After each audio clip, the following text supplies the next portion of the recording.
Welcome back to Biggie Outdoors at the top of the hour.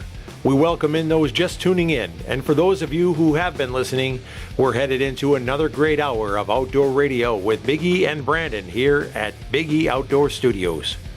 This hour is brought to you by one of our great supporters at Outdoor Edge Knives and Cutlery, makers of the swing blade and other great tools for the outdoorsman. Check them out at OutdoorEdge.com and get yourself one of the best hunting knives or cutlery sets you'll ever own. Also buy Koala Buck coolers, portable walk-in coolers for the sportsman, a great way to save your game when you're traveling on a hunt and want to keep your meat cool. Find them online at koalabuck.com. Now, stay tuned for more Biggie Outdoor Radio.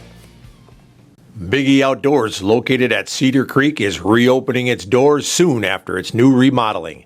Home to the area's first and only big game hunting museum, with educational exhibits displaying animals from around the world and facts around the hunters' contributions to their survival. Pick up some unique souvenirs and gifts from the museum and from the Biggie TV shows. Meet the pro staff from Biggie TV and Biggie Outdoor Radio.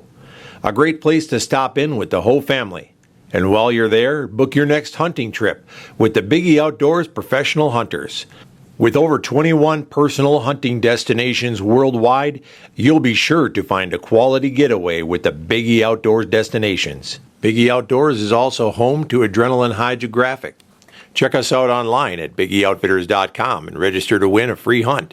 Biggie Outdoors at Cedar Creek.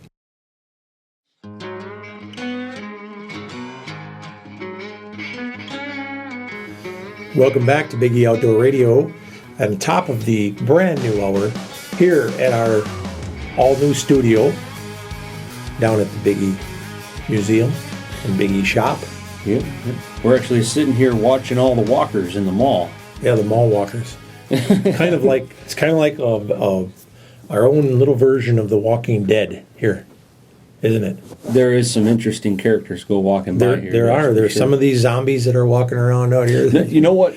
And not to pick on anybody, but you know what really gets me is you get all these people that walk the mall and for obvious reasons. They want to exercise.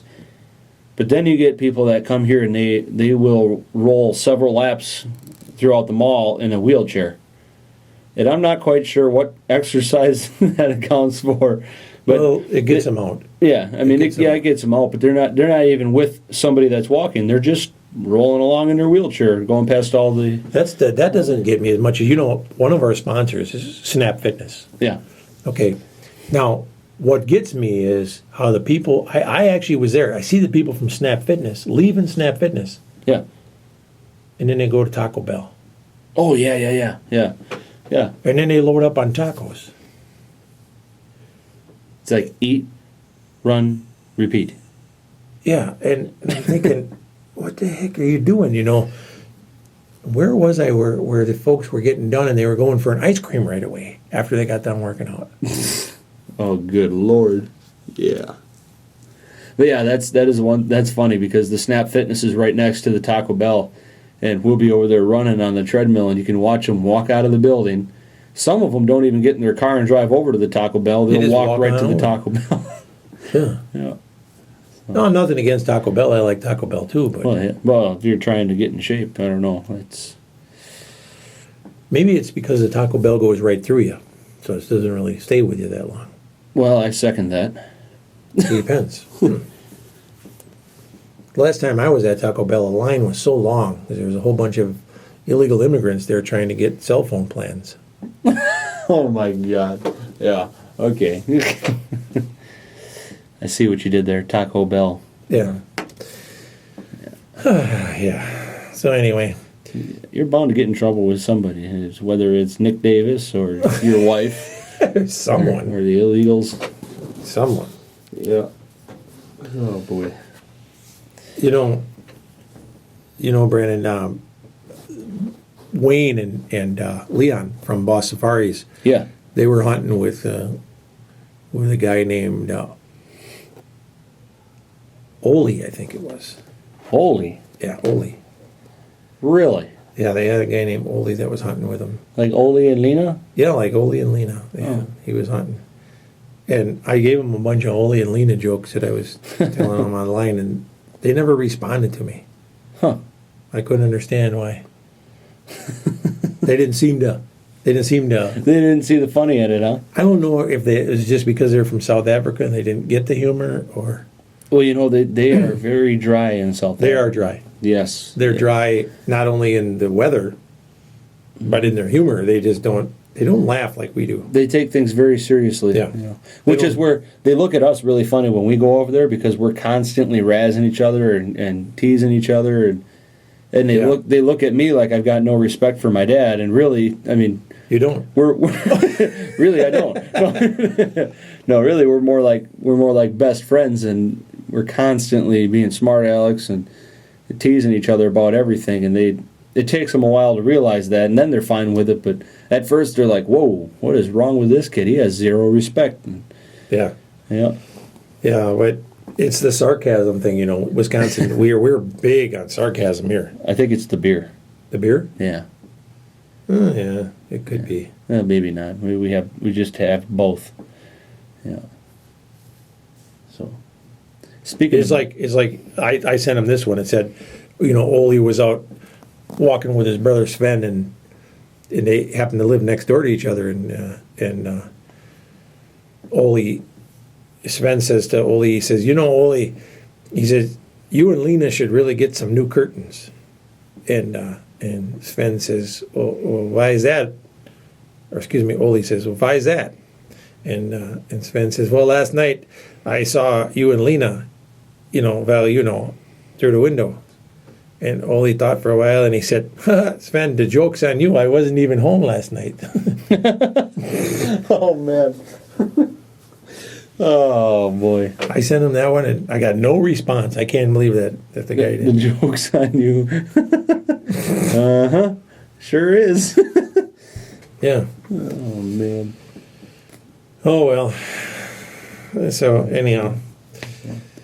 And then I sent him another one where Ole had gone to a doctor at Mayo Clinic, and he told the doctor, he said, I have a big problem because every morning at 6 o'clock I have a huge bowel movement. And the doctor said, what's the matter with that? And he said, because I don't wake up until 7. Oh, man. Wait, that's actually happened to you, right? That was actually a life story. Yeah. Uh-huh.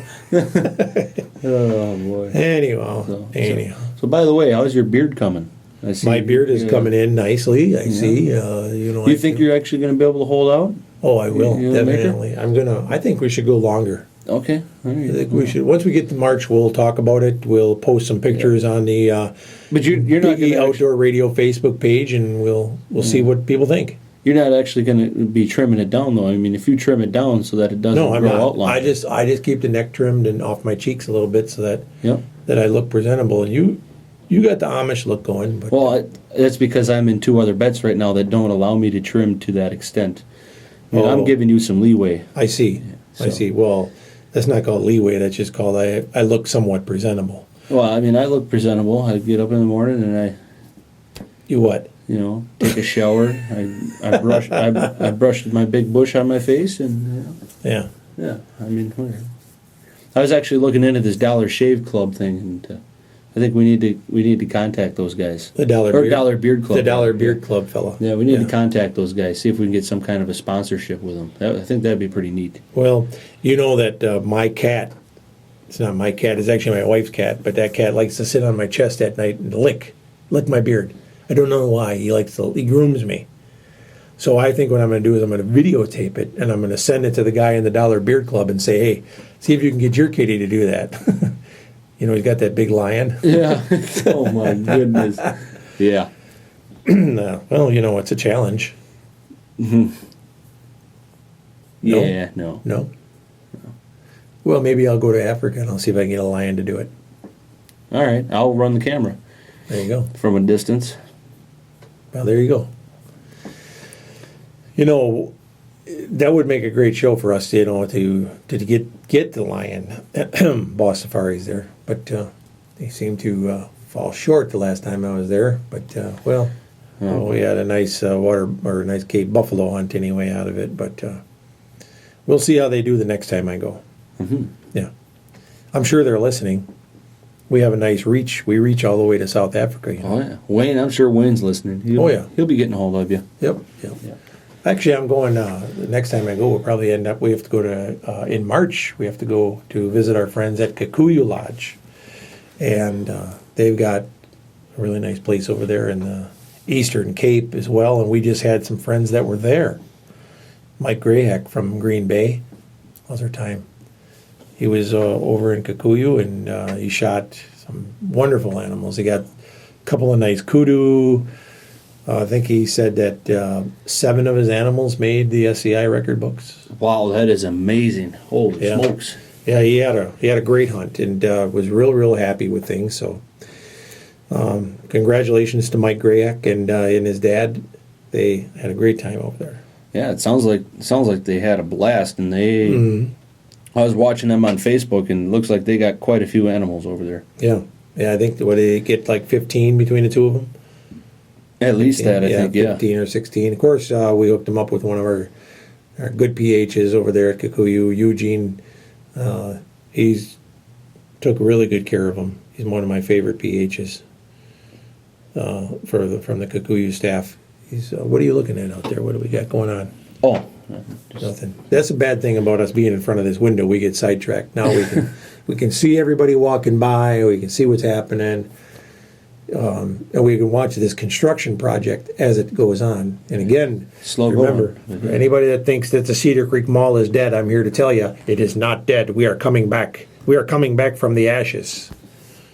So, what the heck kind of an accent was that? I don't know, but we're being revived here. We are being revived. Mm-hmm. So, come on down and see us, regardless where you're from. Whether you're listening to us from the Madison area or from the Wausau, Stevens Point area, no matter what listening area you're from, if you get up near the Wausau, Cedar Creek, Rothschild area, you swing in, check out the Big E Museum, and check out the radio show. Sometimes you'll catch us in here editing television. Sometimes you won't. Sometimes you won't. Yeah. Swing in here, get an autographed T-shirt or an autographed hat. Yeah. Who's going to autograph them? Well, we will if we're here. Oh, okay. Or we never know, whoever could be in the studio. We could have the President of the United States in here. Yeah, right. Fat chance. After the next election. Yeah. Yeah. Okay, let's take a quick break on that note, and we'll be right back. Some more Biggie Outdoor Radio.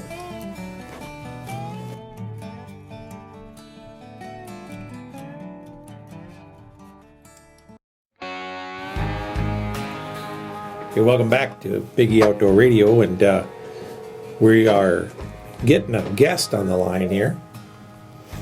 And Steven, you there? No. You say no? Yeah, what's going on?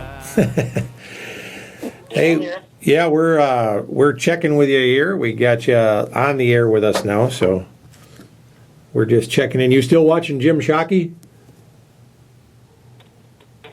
We are. If we wouldn't have to watch so many commercials, it would be better. So did he get the caribou yet? But, Yep, they shot the caribou. They're out there hunting sheep, but they ran out of food, so they had to shoot a caribou for food, supposedly. So, but yeah, anyway, watching that, and I was watching, reading up on my, our friend up here, Roy Ross, one of the big-time Alaskan guides, but he fell off a mountain here, a few weeks ago, and died, I guess, sheep hunting, and so it's been a big deal all over the, social media about Roy Ross dying, so. Oh, man. Been reading up on that. It's too bad, but he's a really good guy. But he just fell off a mountain sheep hunting and gone. So that's the end of that. What do you do? Did what? Did he fall off a cliff, or what happened there? Yeah, I don't know the whole story yet, but yeah, he just fell off the mountain. I'm assuming they were in some really steep stuff, probably with snow or something, and yeah, he just fell off. Slipped off and probably on a real steep, cliff, and he fell. I guess they hadn't recovered his body, last I heard, but maybe they've recovered it now. So now I'm not sure, but yeah, it sounded like it was pretty bad. Just fell off a 1,000 or 2,000 foot cliff and gone. So bad deal. Wow, that is terrible. That's you guys really put your lives at risk when you're out there hunting and guiding and stuff.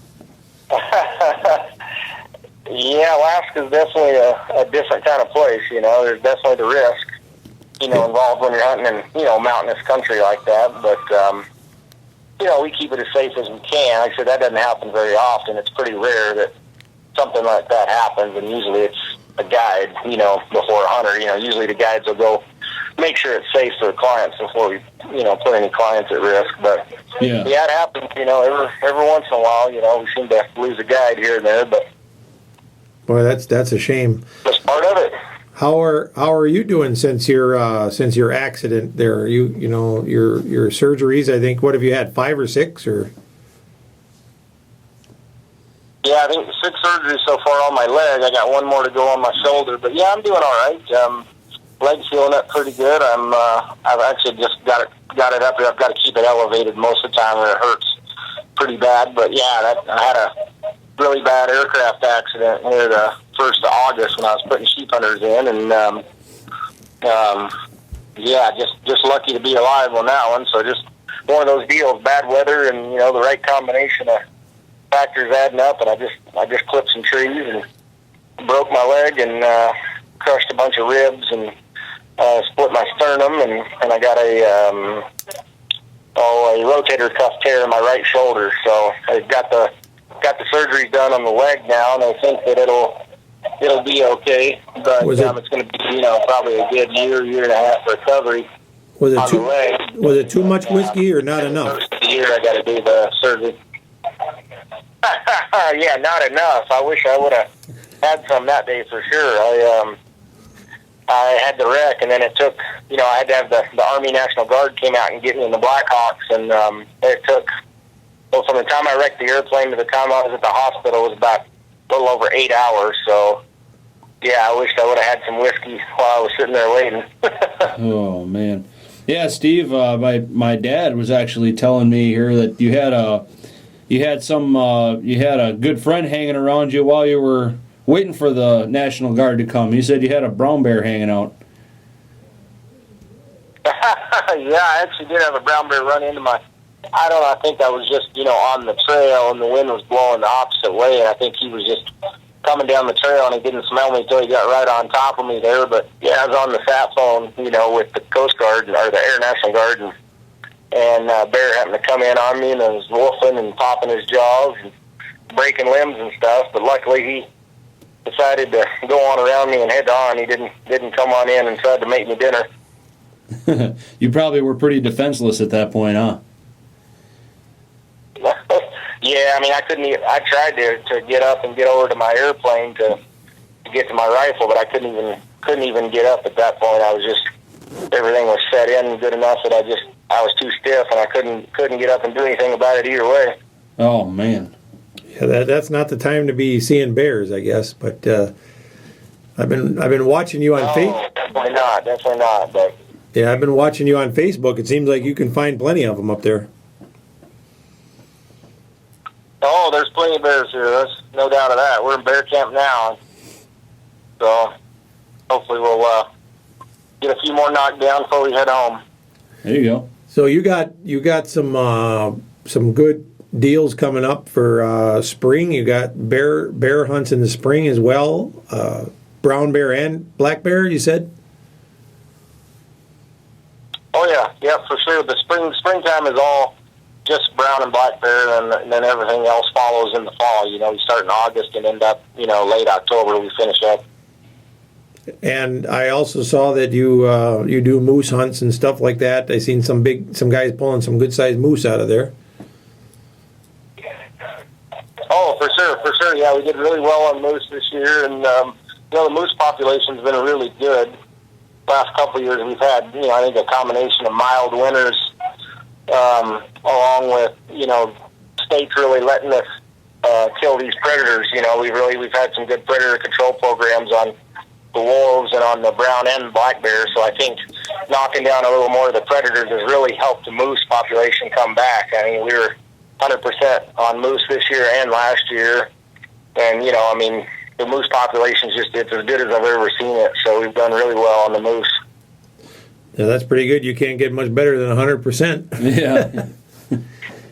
So. Well, it doesn't work that way every year, but I'll take luck any time of the week. Yeah.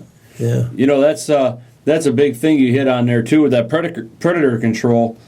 You know, I wish we had more cooperation from our DNR in Wisconsin as far as predator control, because now they just decided to protect the wolves again in Wisconsin, and we were nowhere near getting them under control. Now they got rid of the season, and heck, by next year it's going to be too far gone, and we're already struggling with it as it is.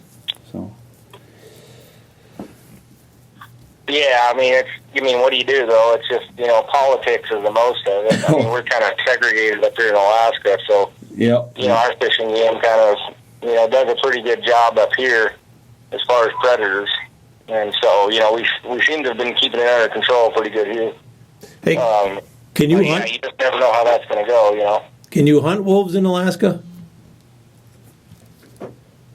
Oh yeah, for sure. Yeah, most places you don't even need a tag now.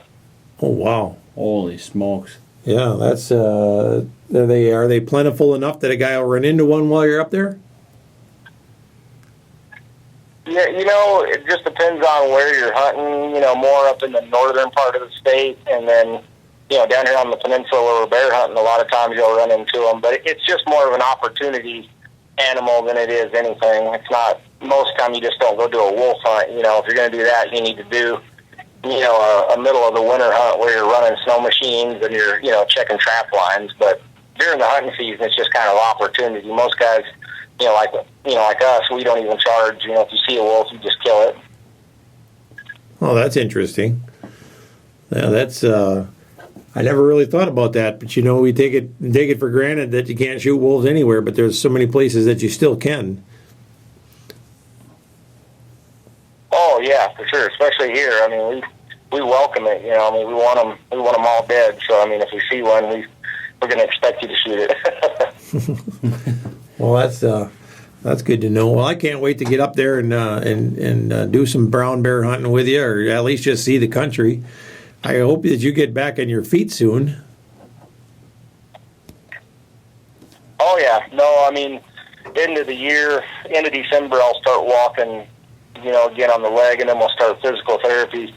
So it'll just depend on how much physical therapy it takes. But he said plan on a year before I'm back to full speed. But I should be doing all right by March, April. I would think I would be back to moving around pretty good on my own by then. So we'll see. I hope so. You're headed to Africa then. Yeah, at least there I don't have to do much. Yeah. So do you think that by next year you're actually going to be climbing mountains again? Oh, that's the plan. We hope. I would hope by springtime that I'll be back to getting up and down. I won't have to do too much mountain climbing in the spring. Most of my stuff will be a little easier terrain, but I'll have guides for the stuff. If it's stuff that I can't do, I'll have other guides that work for me doing that stuff. And then, by fall, hopefully I'll be back to full speed by the fall season. Wow. Well, I wish you a good, speedy recovery on that, and good luck with your shoulder surgery. So we're gonna cut to a break here, but if you want to hang on the line here, we'll visit with you a little bit after we get off the air here. So we'll be right back with some more Biggie Outdoor Radio right after this.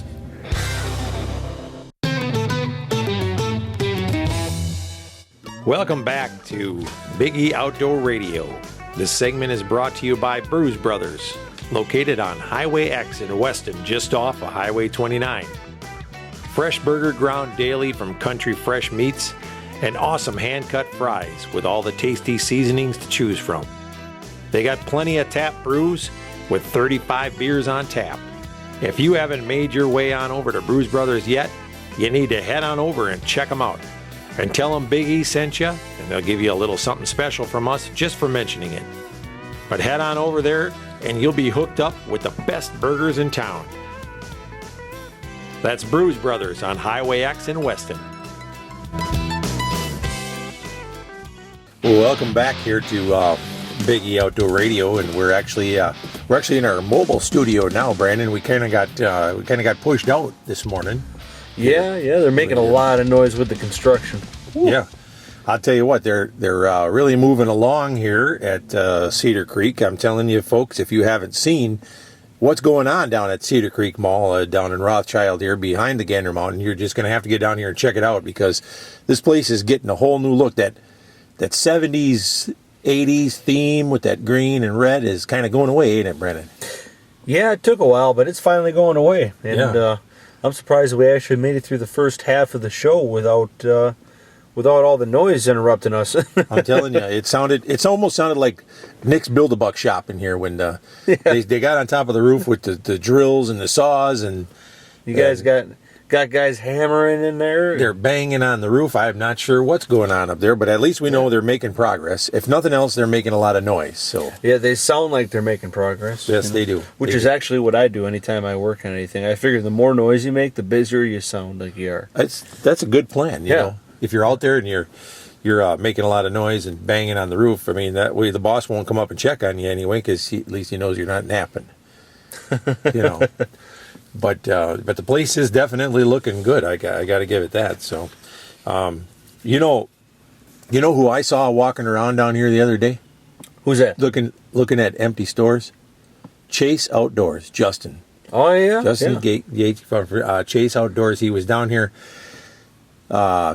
checking. You notice how I skimmed through his last name? Yeah. Because I don't really know exactly how to say it. Huh. But I know his name is Justin. That I can get right. But Justin, if you're listening, sorry about that on the last name, but it's Justin G. We'll just call him that. Anyway, Justin was down here and he was checking things out. The thing is about Justin's business, he is growing. He is growing all the time, and his place, if you go down there and look, he's got all the good bows. He's got a lot of stuff in that store. He's got guns down there. He's got handguns, long guns, bows. He's got all your sights, releases, broadheads. I mean, there's really not much you need that you wouldn't find down there. I noticed he's got Vortex optics. I was really impressed with his selection. And the thing is that he's always busy. I go down there and try to visit with him, and Justin is always, always busy. So he's been telling me that he needs more room. And of course, we'd love to have him down here as a neighbor at Cedar Creek. So maybe we're going to end up with a new neighbor. I saw him looking around. So yeah. Well, I'll tell you what. If you see him wandering around, folks, maybe put the pressure on him and let him know that. Boy, what better neighbor for Big E Outdoors to have than to have Chase Outdoors right there with him? Yeah, that'd be fantastic. Have our museum. You come down, get your outdoor gear, come visit the museum, bring your kids along. That way you can go do your shopping for your outdoor stuff and let your kids go poking through the museum and get on some video games or something like that. And of course, it'd be right here close by when all the trade shows are going on. So that'd be kind of cool. But I saw him here. I know that there's some other new stores that are getting ready to open. They're hiring seminars. So there's a lot going on down here. This place is definitely going to be something to talk about here in the near future. So. Oh, absolutely. Absolutely. So you said video games. Video games. Yeah, we're putting a couple of video games out front of our store. They're actually going to be hunting theme related. So we'll have all the newest buck hunting and turkey hunting and safari hunting games out front, and we'll have the claw game. You can come out there and get some of them beanie animals, giraffes and lions, and so the kids can actually hunt for little stuffed animals themselves, and get in on a hunt, take home a little trophy without actually having to go anywhere. They can do it right here. Well, there you have it. Now you know where you're going to find me. Well, you're going to be out front going after the beanie animals? Well, I'll be going after any of them. Oh, there you go. Yeah. You put video games there, especially video games that have to do with hunting. Oh, man, I'll never get you to do any work. That's right. I'm worthless now. I won't be able to work at all. Hey, when I'm reading all the hunting magazines, Brandon, we're talking about knives. That's one of the things that comes up. There are so many different knives. And, of course, we got two different knives that we use. We carry one on our hip all the time, and that's our utility knife, so to speak. We use it for everything.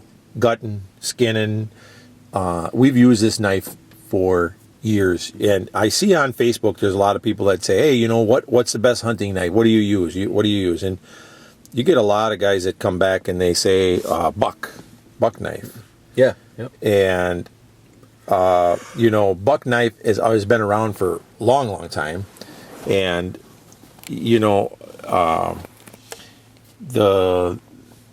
I think we carried bucks and Hr2 days and all those kind of knives when we were in early years of hunting and things like that. But now we started carrying the outdoor edge. That's right. And for a long time we were in the high fence and animal raising business as well. Not just the outfitting business where we hunt all over the world, but we raised buffalo, we raised elk, and we raised deer.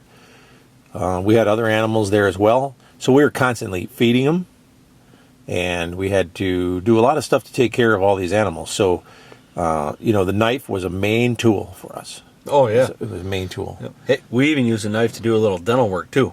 That's right. We had to pull the ivories out of the elk. So, our knives took an abuse. We abused the snot out of those. Oh, yeah. Well, they still do. We always abuse the snot out of our knives. That's what I said. Yeah. That is what you said. Yeah. That's also what I said, no. Oh, yeah. I thought you were picking on me. No. Well, we abuse them, too. So,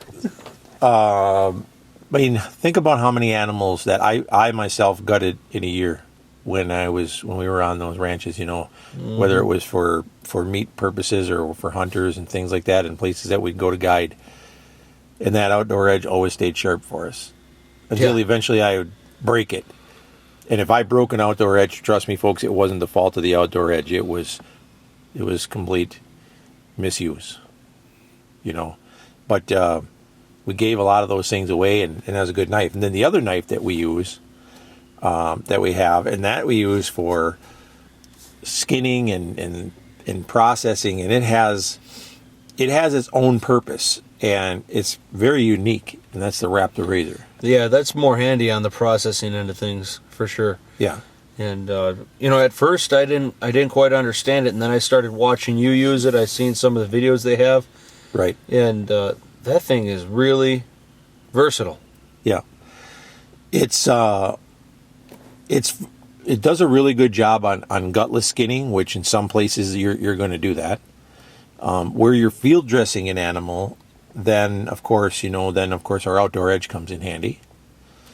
Where you're doing the gutless skinning and your or when you're using it for really big game, like in Africa, our guys were using the Hr2 razor and they were really having good luck with it on thick-skinned animals like hogs and stuff like that.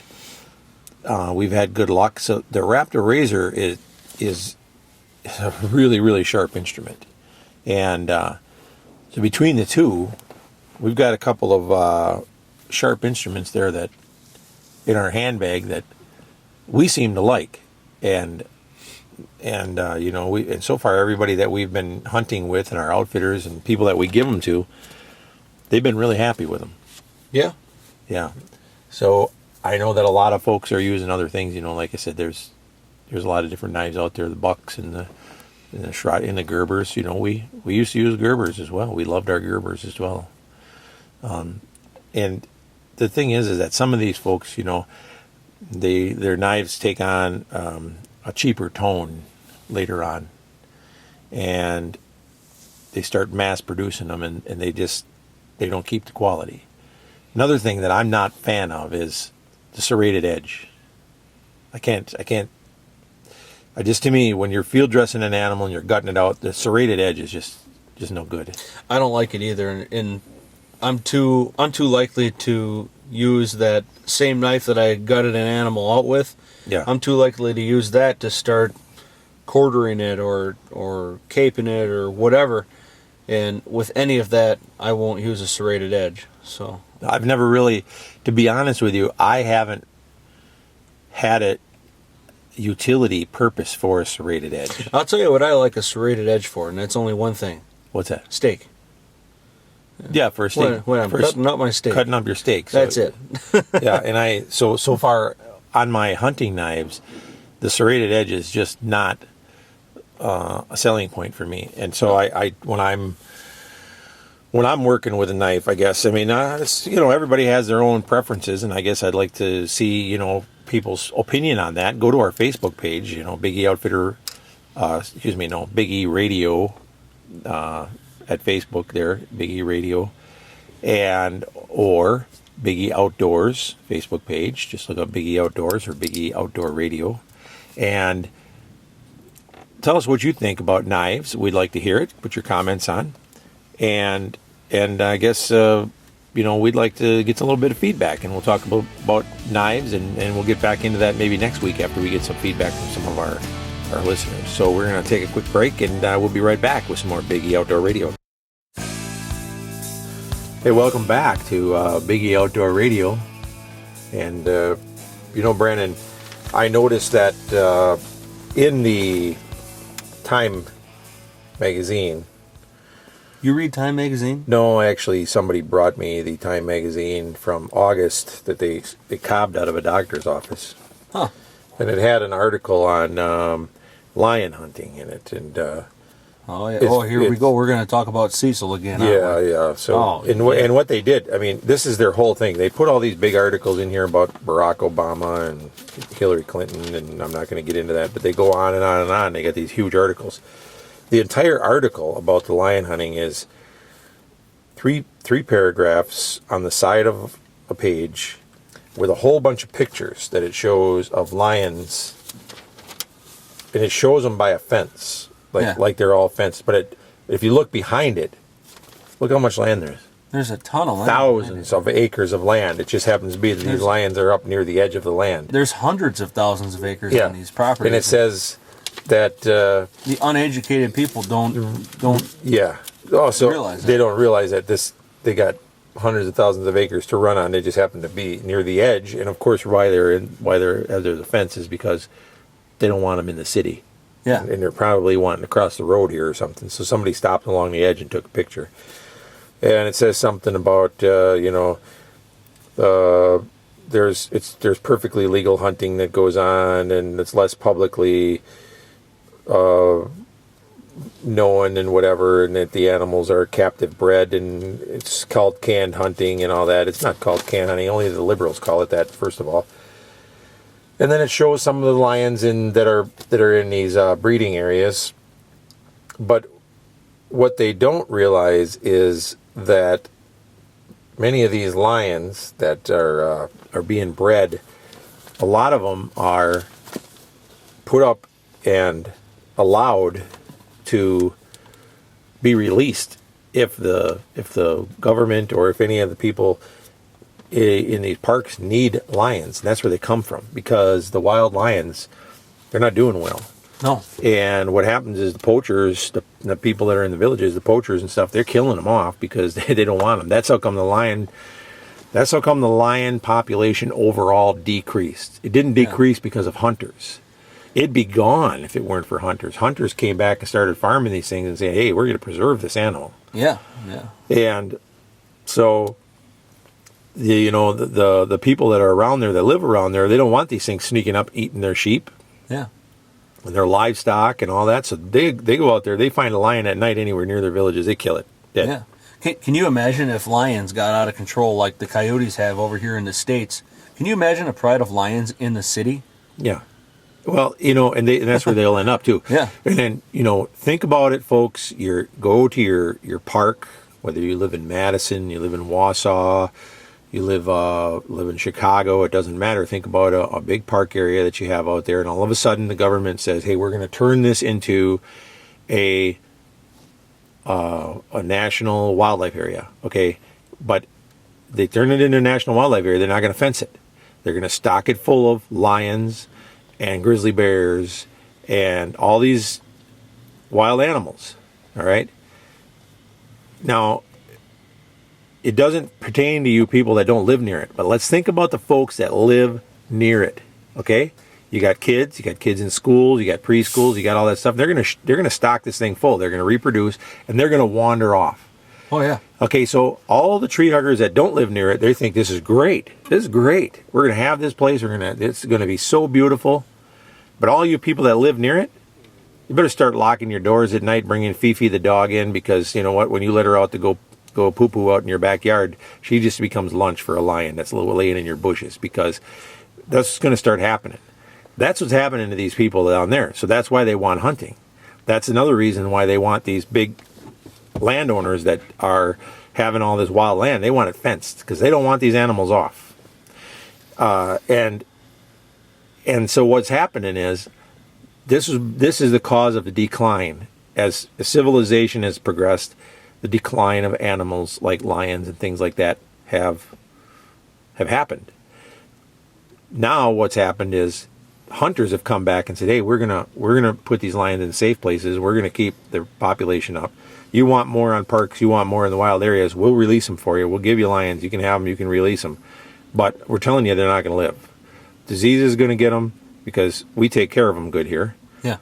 And out there, you don't take care of them at all. Yep. Disease is going to get them, and your poachers are going to get them. They're going to hunt them down. They're going to kill them off. But your tree huggers, they don't see it that way. They come and they show these lions in cages and in pens where they're being raised and treated right and being fed so that they can breed the best genetics. Yeah. And they're like, oh, this poor lion, he's waiting for death. He's not waiting for death. He's waiting for a harem of females that he's going to breed. Yeah. You know?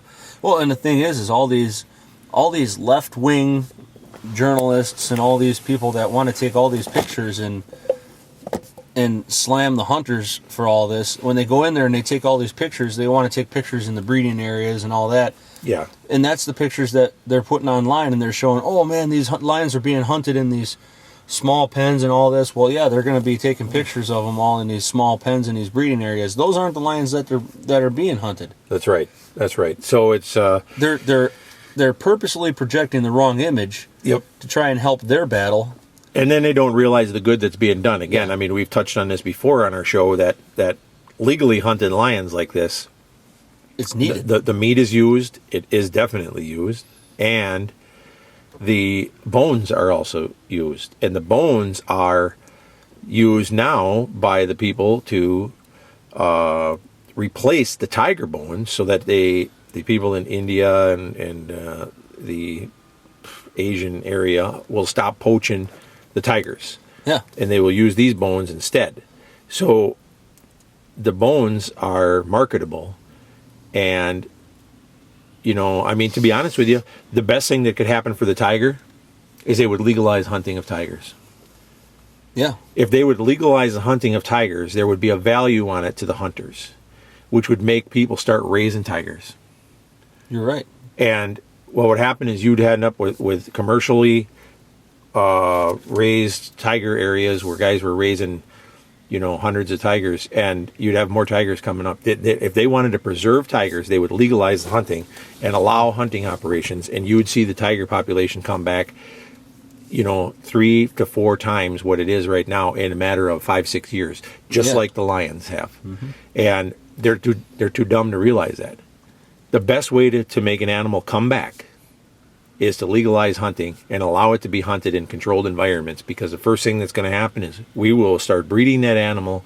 We will successfully bring that animal back and bring its numbers back better than you ever will in the wild. It's like with any other animal that's out there. Yep. It needs to be controlled. That's right. And so there's another big feather in the cap for, and again, you know, we're for both sides of the fence, but you want to talk about what good does high fence hunting have? Right there it is. Yeah. Right there it is. Because when the animals are dwindling in their natural environment and out in the wild because of population, because of all the people that are moving into the cities and urban sprawl, which is something that we cannot do anything about. This is just natural. This is a fact. This is what's happening. The high fence operations are preserving hunting places. They're preserving habitat. They're providing places for these animals to live. And that is what is going to preserve all these animals in the future.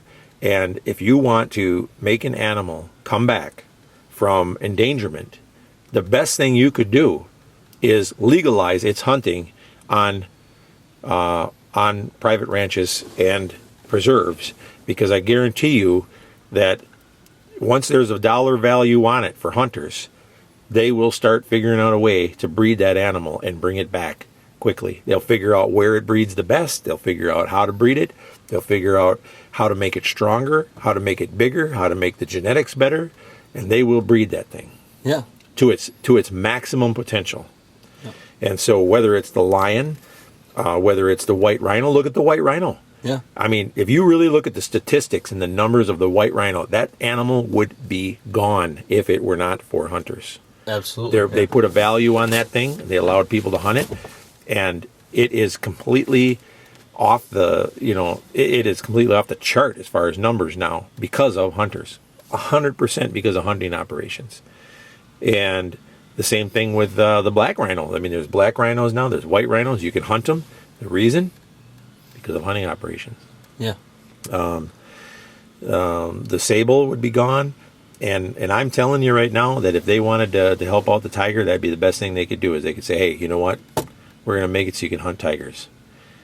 And you can only hunt them on high fence operations where they've been bred. Not buying them from zoos, not stuff like that, but where they've been bred.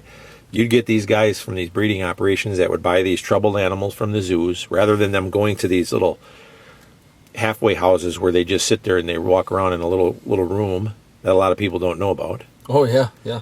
The thing is there's a lot of those places right here in Wisconsin. Yeah, that people don't know about. They don't know about it, yeah. We got to take a quick break. We'll come back and we'll touch on that a little bit more, because there's a lot of folks that really probably should find out about these things. So be right back with some more Biggie Outdoor Radio.